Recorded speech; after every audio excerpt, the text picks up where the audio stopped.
लेकिन आज जिस दौर से हम लोग गुजर रहे हैं उसमें थिएटर की एक अलग भूमिका होनी चाहिए। इसके बारे में हम लोग काफ़ी जो थिएटर से जुड़े हैं काफ़ी समय से सोच रहे हैं और ये एक इस प्रकार का प्रयोग है। मुझे ठीक से तो याद नहीं है लेकिन करीब 10 महीना हुआ ये जब विचार हमारे दिमाग में आया कि इसके ऊपर एक नाटक होना चाहिए। और नाटक इसलिए होना चाहिए कि इससे समाज में कुछ नए सवाल खड़े हो,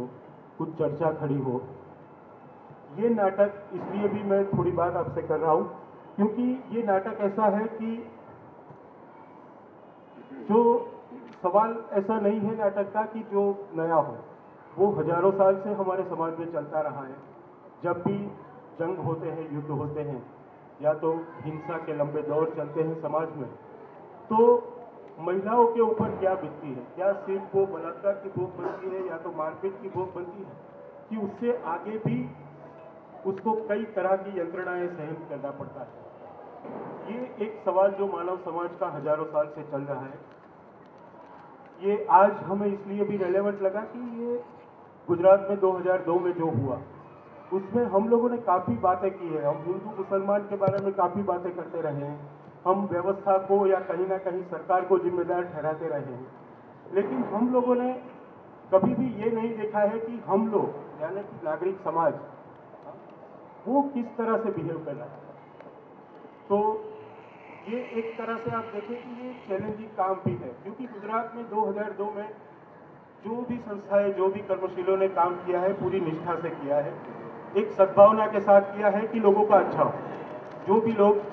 इसके भोग बने हैं उनका कुछ अच्छा हो, पुनर्वसन हो, वो ठीक से अपनी जिंदगी में वापस आ पाए। ये नाटक में जो दो कहानियां ली गई है दो महिलाओं की जो 2002 में विक्टिम हुई थी, वो इसलिए भी ली गई है, हम लोगों ने इसलिए भी पसंद की है कि इसमें इस तरह की सद्भावना और निष्ठा से काम करते हुए भी कभी कभी हम लोग गलतियां कर देते हैं। और ये गलतियां हम सबकी होती है, प्रत्यक्ष या परोक्ष रूप से जो भी गुजरात के समाज में जुड़े हैं, जो भी इस तरह के काम के साथ जुड़े हो या ना जुड़े, ये सबकी जिम्मेदारी होती है क्योंकि ये पूरे समाज की जिम्मेदारी होती है। तो उस तरह की दो कहानियां हैं जो कहानियां वैसे तो सत्य घटनाएं हैं लेकिन वो एक सत्य घटनाओं के आधारित एक नाटक बनाया गया है। यानी पूरी सत्य घटनाएं नहीं है, उसकी सभी डिटेल्स हम लोगों ने नहीं ली क्योंकि हमारा पर्पस है कि इसको एक लंबे पर्सपेक्टिव में रखें कि जब वायलेंस का शिकार होते हैं, लंबी वायलेंस का शिकार कोई भी कम्युनिटी या लोग होते हैं, किसी भी देश के लोग होते हैं या कोई भी कम्युनिटी होती है, तो उनकी महिलाओं के ऊपर क्या होता है, किस तरह के अत्याचार, वो चाहे अफगानिस्तान की हो, इराक की हो या बांग्लादेश की हो या भारत की हो या पाकिस्तान की हो या तो दुनिया भर के किसी भी कई जगह पे हम लोग इस तरह के हिंसा के दौर देखते हैं। तो उनकी परिस्थिति क्या होती है, मुझे लगता है कि ये अब हमारे लिए समय है कि हमें इस तरह के सवालों के ऊपर भी बात करनी चाहिए। खास करके गुजरात जब प्रयोगशाला बना हुआ है हिंदुत्व की, तो हम लोगों को ये सवालों के ऊपर भी बात करनी पड़ेगी। हमें हमारे अंदर भी देखना पड़ेगा कि हम लोग कोशिश बहुत कम लोग कर रहे हैं और अच्छा काम कर रहे हैं, लेकिन सिर्फ अच्छा काम करने से ही हम जो भी करते हैं समाज के साथ वो क्या अच्छा हो जाता है। ये जो कहानियां हैं उसको ब्रॉडली आप देखेंगे तो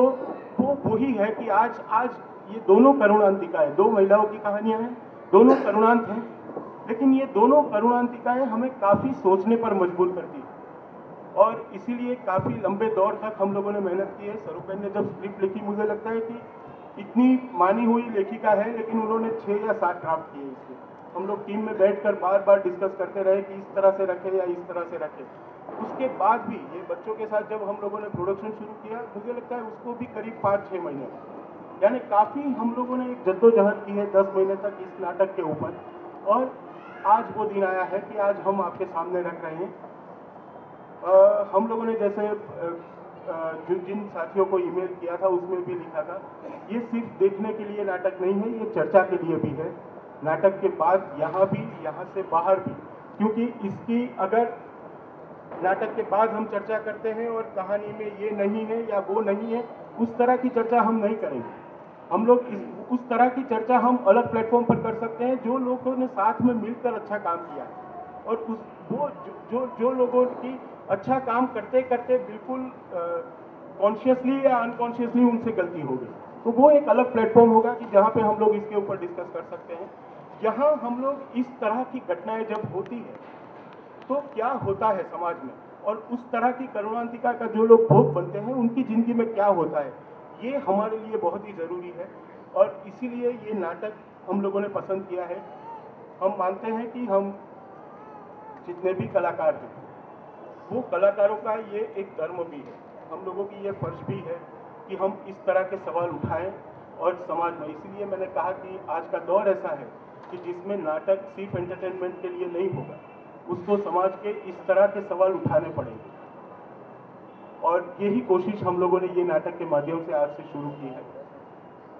दूसरी दो बात मैं कहना चाहूँगा कि ये नाटक जो प्रेजेंट कर रहे हैं संवेदन कल्चरल प्रोग्राम के जो हमारे साथी हैं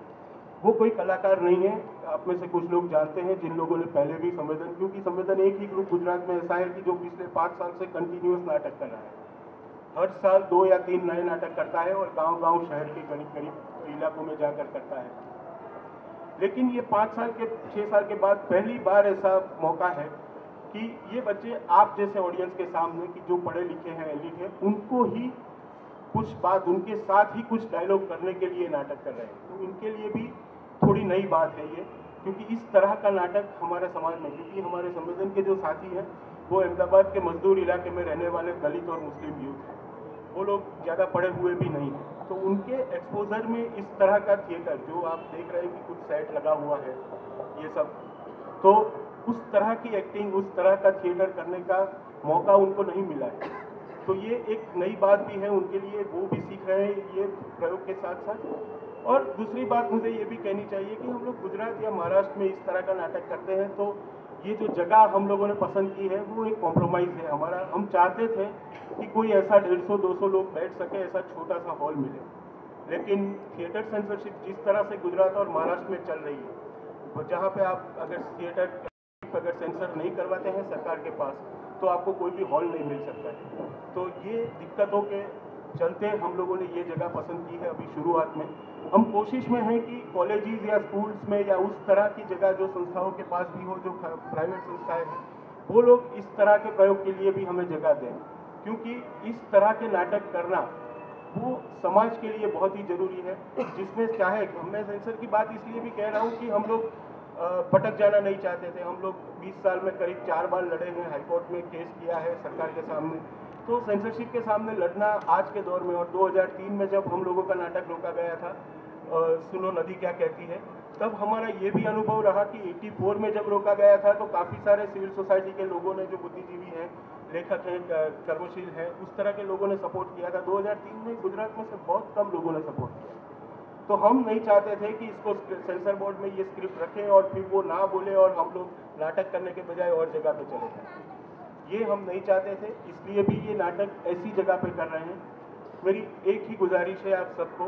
कि थोड़ा ध्यान से देखना और सुनना। मैंने जो पिछली लास्ट दो बातें कही, उसको ध्यान में रखते हुए कि ये बच्चों के लिए भी ये नया अनुभव है, और दूसरा ये है कि ये एक ऐसा फॉर्म है कि एक भी सेंटेंस आप बीच में चूक जाएंगे तो कहानी तो आपको पता चल जाएगी, लेकिन जो हम डायलॉग करना चाहते हैं उस तरह की कमेंट्स या उस तरह के सवाल आप चूक ना जाए, ये बहुत ही ज़रूरी है। थोड़ा इधर उधर डिस्टर्बेंस होने की संभावना भी है। ये जगह ऐसी है कि कहीं ढोल भी बज सकते हैं, गाने भी शुरू हो सकते हैं, शादी के मौसम है तो कोई बारात भी निकल सकती है पिछले वाली सड़क से। तो ये सब दिक्कतों के बावजूद हम लोग कोशिश करेंगे कि आप ठीक से ये नाटक देख पाएँ, और नाटक के बाद ज़रूर चर्चा करें हम लोग। नाटक का नाम है हम, और वो लिखा है स्वरूप ध्रुव ने, और ये बच्चे आपको अपना परिचय नाटक खत्म होते देंगे। तो अब हम शुरू करते हैं हम।